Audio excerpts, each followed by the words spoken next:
भगवान का वास ते जिथे संत बोवे वो तीर्थ बनी बनी इत्थे जागो लई पंदे भंडारे लई पंदे राम दी कथा लई पंदे वो जगह तीर्थ बनी।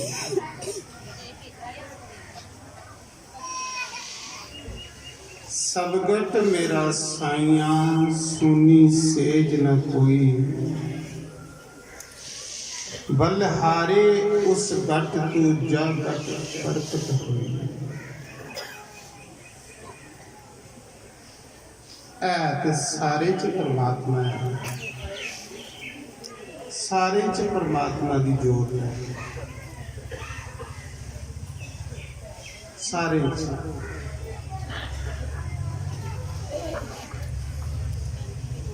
पर प्रकट कुसा बिरले विच जिथे प्रकट देखो पानी हर जगह है, धरती है, कोई जगह ऐसी नहीं कि जिथे पानी नहीं है। पर तुस उस पानिया का फायदा कुत्थे ले सकते हो जिथे नलका लगे हो, खूह हो, नदी हो, तलाब। इन्ना राम सारे विच है पर संते विचों प्रकट होंदा।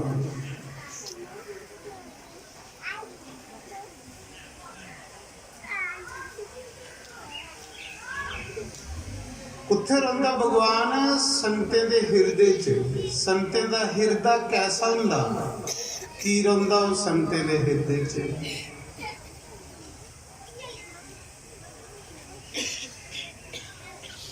संत हिरदे नवनीत समान।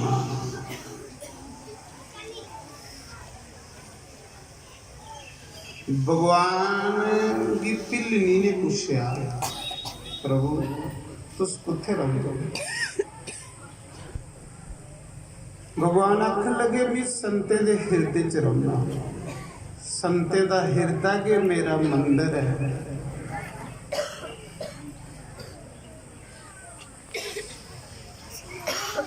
क्योंकि संते दा हिरदा मक्खन की तरह मुलायम होंदा। संत हिरदे नवनीत समाना। नवनीत नवनीत आखदे मक्खन। संते दा हिरदा मक्खन अंगर कोमल होंदा, मुलायम। मक्खन ते अग्गी दे सेक कन्ने पिघली जांदा, पर संत दुए दी पीड़ा की देखिए पिघली, दुए दे दुख की देखिए पिघली। तां करिए मैं संते दे हिरदे च रहा।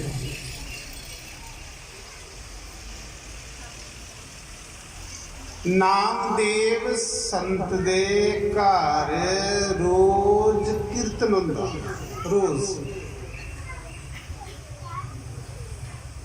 संते कोल की है सिर्फ राम का नाम, उन्हें और काम भी कोई नहीं करना।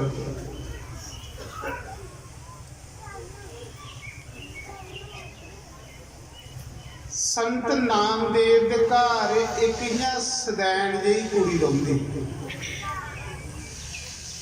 खैर जेडे भगवान की पाइए दे उन्हें जा सदाई लगते तो जा सदैना लगता। मीरा की भी लोग सदैन आए। मैं कहना ना मीरा का खिलरे दे बाल ते लभदी बतोई दी, प्रभु दे प्रेम विच निम्मो चाहना।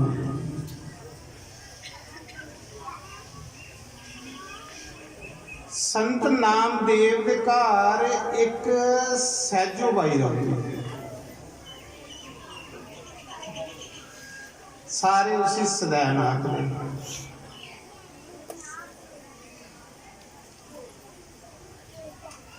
गुरु महाराज के घर सेवा करती ही, उहदे संते दे कपड़े धोई ओड़े, कपड़े प्रैस करी ओड़े, कुते झाड़ू मारी ओड़िया, कुते दरियां बसाई हुई, कुते संते दे जूठे बर्तन मारे।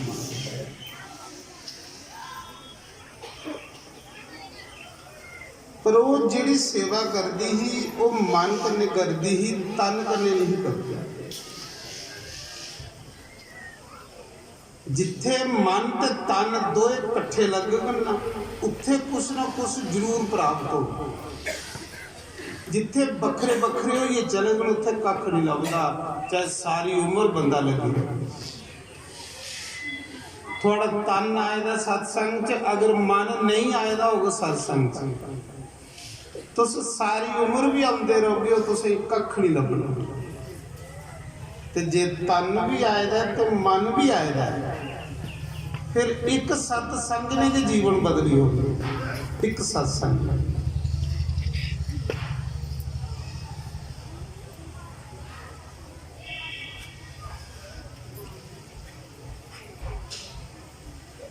एक दिन एकादशी ही तो संत मते आइए, संगत मती आइए।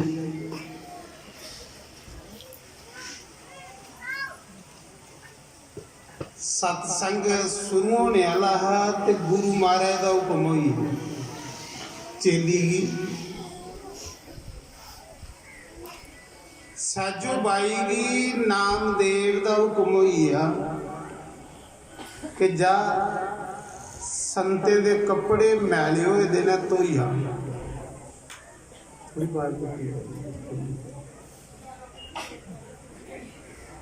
बेटी संते दे कपड़े मैले हुए देने तो ही आ।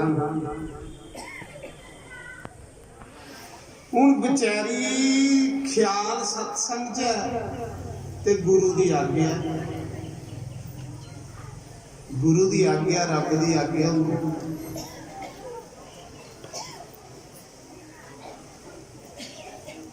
थोड़े बड़े पुण्य ने कि तुसंगी हर साल 9 दिन का संत दर्शन करने का मौका मिलता है, ते भगवान की कथा सुनने मिलती। बड़े उच्चे भाग, बड़े भाग्य वाला सत्संग विच आउंदा है, घट भाग्य वाला जिहदे थोड़े भाग हो गए वो नहीं है, मते भाग्य। बड़े भागे मनुष्य तन पावा, सुर दुर्लभ सब ग्रंथन गावा। तुलसीदास आखदे बड़े बार फिर संत मिलते सत्संग। सरल हृदय वाला संत जिसी मिली आए, सरल हृदय उदय पर राम की कृपा। सच्चे संत उसी को मिलते हैं जिस पर राम जी की कृपा होती है। नामदेव सच्चे संत हैं। सैजो बाई कर्मे वाली है, सैजो बाई भाग्य वाली है, जिसी नामदेव जैसे सतगुरु मिले।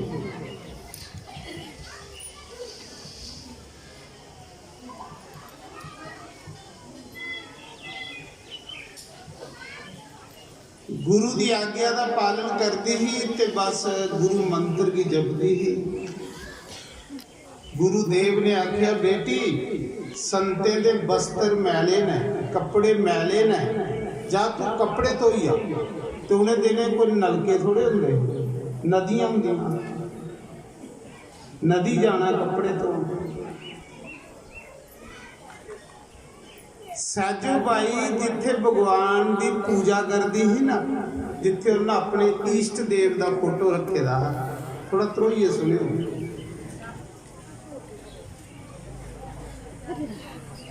हिरदे की इन्ना साफ रखना, इन्ना साफ कि भगवान उत्थे ठहरी आ। हिरदे विच मासारी भी मैल हुई तो भगवान ने नहीं ठहराया।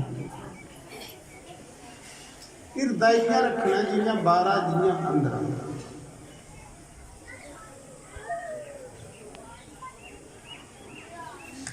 सैजो बाई ने जिथे अपने ईष्ट देव का फोटो लाए दा भगवान कृष्ण का, सतसंग सुनने ही मन करा दा, संते दे दर्शन करने ही मन करा दा, ते गुरु के ज्यादा कपड़े धोण। किन्नी भोली है, किन्नी सीधी है। कृष्ण भगवान दे फोटो की आखन लगी, बंसी वालिया कदे अज मेरे कन्ने तू कपड़े धोई ओड़े ते भी सत्संग सुनी ले, संते दे दर्शन करी। किन्नी लागे है भगवान ओदे भी। आख लगी बंसी वालिया जे तू अज मेरे कन्ने कपड़े धोई ओड़े ते मैं सत्संग सुनी लै।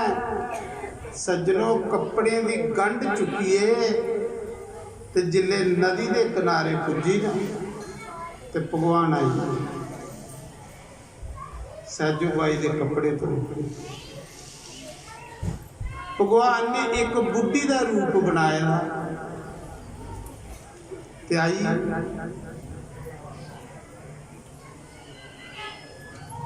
सैजू बाई की कोई भुली आ साबन निरमा लेना, आखन लगी माई मेरा ख्याल रखिया कपड़े का, घरा समान रही है लियन।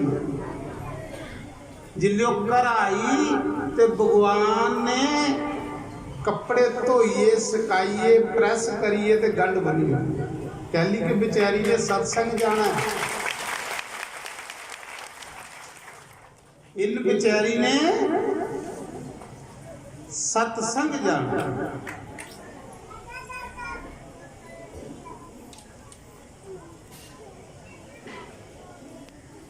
दिखो ओदा सत्संग जाना दिखो ते साड़ा सत्संग जाना देखो,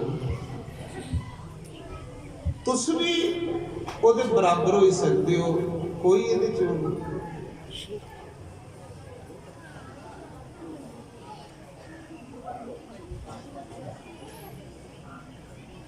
साढ़े विच मंत्री साहब